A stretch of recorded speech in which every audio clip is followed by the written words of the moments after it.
হইল রে। দেখলেন সবাই এই না জারি রে, পাজির ঘরে হাজি হইল রে।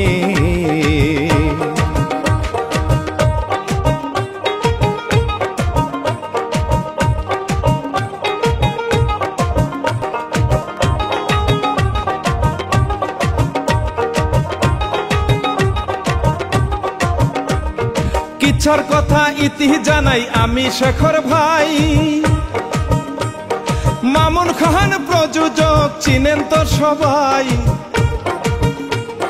কসবা থানায় বাড়ি তাহার বিবারিয়া জেলা, হিরো কাজিম লিখিয়াছে বুকে নিয়া জ্বালা।